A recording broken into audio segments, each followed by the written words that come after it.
Pre-frame for this video. This is for serious relationships. This is not for my middle school friends who are dating over Snapchat. Today we're talking about fighting in relationships. Is it biblical? How does anger play into conflict? And some practical tips for fighting well, including some things that you should avoid at all costs. All right, let's talk about conflict. First of all, if you think you and your boyfriend are good because you never fight, think again. Conflict is actually very good. Conflict happens when two people know each other deeply enough to be able to hurt the other person. Don't take this as gospel truth, but if you and your boyfriend aren't fighting, it probably means that you have not gotten to a deep enough level to really be able to talk about things and address things in an honest way. It's inevitable that you're going to come into conflict when there are two sinners who are in close proximity to each other, who know each other well. The other good thing about conflict is that it gives us an opportunity to show grace and show forgiveness, which just makes us more like Christ, which is a good thing, my friends. We should all be striving for that. So just a fun, thing to do on your weekend. Think about conflict. How do you respond to it? When someone says conflict, are you like, and you want to run away? Do you want to confront it? Do you yell? Do you scream? Are you sassy? Are you passive aggressive? Do you give the silent treatment? How do you deal with conflict? How does your boyfriend deal with conflict? How do your families deal with conflict? Because I found that how families address conflict will play out hugely in your relationship. So have a conversation this weekend about how each of you addresses conflict. And this is just one way that you can understand the other person better. I also want you to comment down below, if you feel comfortable, what kind of person you are when it comes to conflict. Are you somebody who yells? Are you somebody who gives a silent treatment? Are you sassy? Do you run away from it? Do you want to face it head on? Because we're all different, and obviously no judgment. I mean, I'll tell you, I get passive aggressive and sassy. Not a good thing. Let me tell you, not a good thing. The Bible actually talks about conflict a lot. Just the whole Bible is full of conflict. The biggest conflict being between us and God, our sin and his perfect holiness. God sent Jesus to resolve that conflict. He did not come in all high and mighty on his high horse. He was humble when he addressed this conflict. He was forgiving, he was gracious. And I think we need to model that in our conflict resolution. The Bible also says to be kind and compassionate to one another, forgiving each other as in Christ God forgave you. That's Ephesians 4:32. So if we have that mindset going into our conflict, it will be great. It will be better. The Bible also says, in your anger, do not sin. That means that it's not wrong to be angry. Anger is an emotion, and it can also be a very good emotion. It can motivate us. It can drive us to action. It can kind of show the other person like, hey, this is an important thing that we need to solve. If she's getting this angry about something, this is important. The Bible also says, as iron sharpens iron, so one man sharpens another. I mean, I think this is just so true, because a lot of conflict, at least that I've found, is conflict relating to deep character stuff, which is why it can hurt so deeply, because when you get to your character and when you get to a place where you're saying, your sin, your selfishness, your pride, your judgmentalness is causing me hurt. That's a deep part of yourself. But the reason we have community, the reason we have people around us is so that they can say, this part of you is hurting me, or I've noticed this sin in you. That's where hard conflict comes up.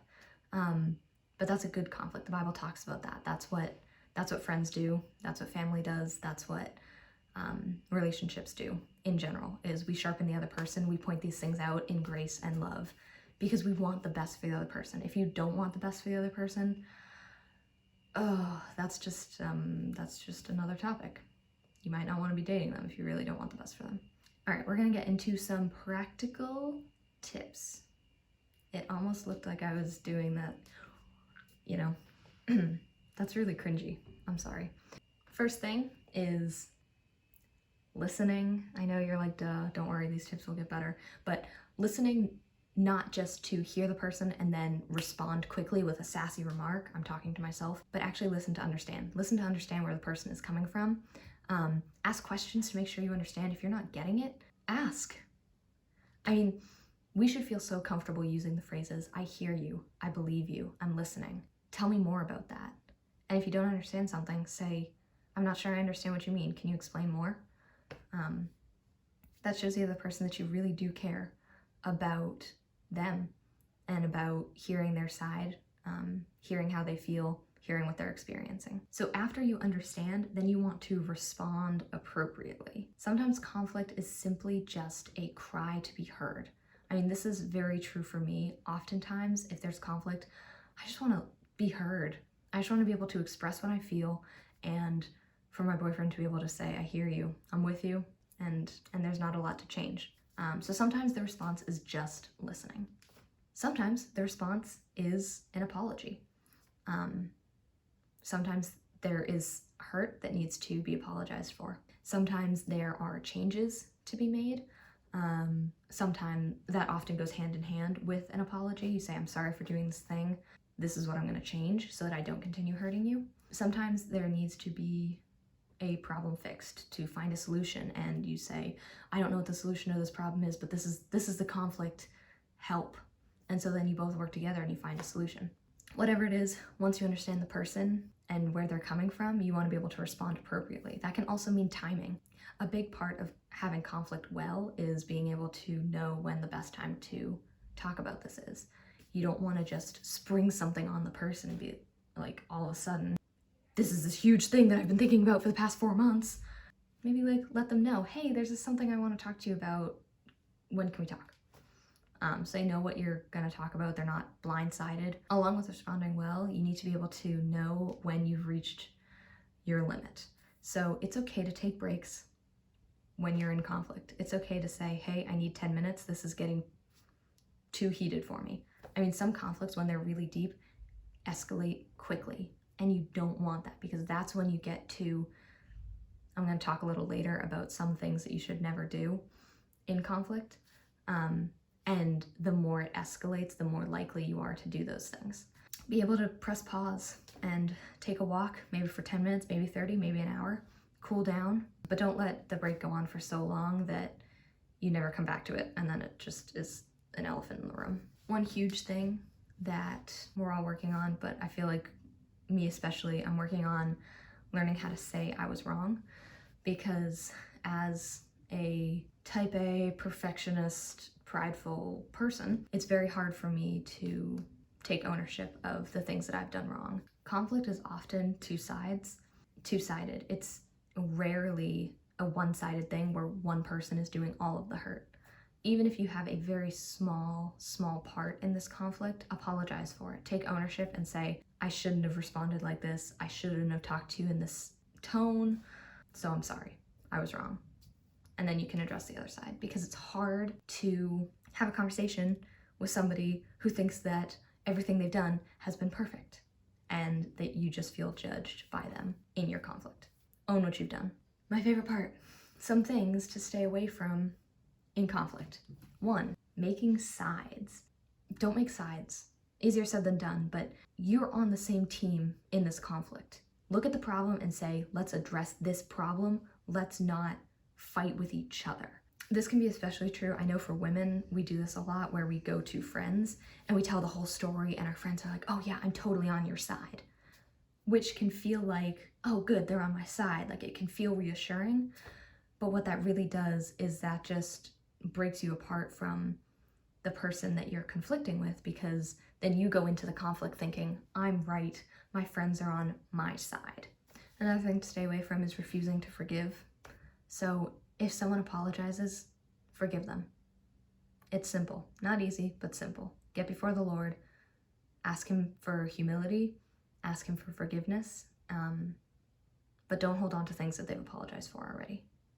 Again, I'm talking to myself. One thing that you should never, ever, ever do in conflict is say never or always. These overgeneralize the problem, and it puts the other person on the defensive. Because if you say, you never listen to me, then they're gonna automatically be like, No, I do. I sometimes do. And then you're going to end up talking about like whether or not they actually have ever listened to you, which of course they have, instead of getting to the root of the problem, which is, hey, in this specific conversation, I felt like you weren't listening to me. Another thing is nitpicking. So there's a difference and a balance, which I have not learned yet, but I'm sure somebody out there has figured this out. The balance between having real tangible examples so that you're not overgeneralizing or making assumptions, but you can actually think of specific times when you felt hurt by a certain characteristic, and not keeping a record of wrongs. So how do we not hold bitterness in our hearts? How do we not keep a record of wrongs and say, these are all the things that you've done wrong against me, but also not just say, well, I don't really have any examples, but I just feel like this, because sometimes that doesn't help. Don't name call. This isn't a problem that I have, I don't think. Hunter, let me know. When things get more heated, it's more likely that you're going to say things that you don't mean. You're going to call them names. Another thing that you shouldn't do in conflict is use physical closeness as a guilt trip or as something to be wagered. So don't say, if you don't apologize, I'm not going to give you hugs anymore. That's one example of using physical closeness poorly in conflict. Another one is ignoring the conflict and just being physically close. So you feel that closeness, but it's actually almost a false closeness because you're not addressing the problem. You're just saying, this conflict is hard, so maybe we should go make out instead. So you feel really close, and then you go home and you're like, oh, but this thing is still bothering me.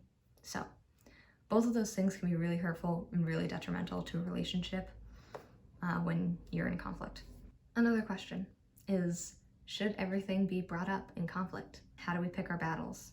How do we decide what's worth talking about and what's not? So a wise woman once told me that if you can give up the battle without feeling bitter about it afterwards, then do so. But if you're going to give it up and then just feel resentful and annoyed every time this happens, then talk about it. Because if you say, oh, I'm fine, I'm giving it up, I'm forgiving them, but in reality you're holding on to it in your heart, it's just gonna come out later and you're gonna lash out unexpectedly, or it's gonna come up in a future conflict when you're conflicting about something else, and all of a sudden you bring the sucker punch of like, well, last year you did this, and they're like, you never talked to me about that. In all of this is my conclusion. In all of this, addressing conflict must come from a good heart, because out of the mouth the heart speaks. So if your heart is filled with hatred and bitterness and annoyance, that's what's going to come out of your mouth. That's what the person's going to hear. No matter how many rules you follow, no matter if you say the right thing, if your heart is coming from a place of pride and sin, it will not help, and it will probably just hurt and make it harder to solve the issue. Just some encouragement for you guys. You're on the same team, you and your boyfriend, when you work through conflict. You want to succeed, you want him to succeed, you want him to grow, you want to solve this, and you want to grow closer. You want to show love, you want to show grace, you want to show forgiveness and loyalty and faithfulness, because that is what Jesus Christ showed to us on the cross. In the biggest conflict of humanity, our sin against God's holiness, Jesus was faithful to us. He did not keep a record of wrongs. He was gracious and he was forgiving. And so we need to do the same thing to our boyfriends. Actually, not just boyfriends. This whole thing can really apply to anyone. Our parents, our siblings, our friends, anyone who we have conflict with. We want to be able to show them grace and show them forgiveness. Not to be walked over like a doormat. You can address conflict, but just going into it with a heart of forgiveness, knowing that God has forgiven you for so much, and just asking him to help you forgive your boyfriend or your friend. God is working all things out for your good, even the hard conflicts and fights that make you want to scream and cry and run away from people forever. Persevere, my friends, and treasure God's grace above all else. See you next week. See you in the comments down below. Also, I didn't say this at the beginning, but like and subscribe and all that stuff. Thanks. All the resources that I used are tagged below. I'll see you next week.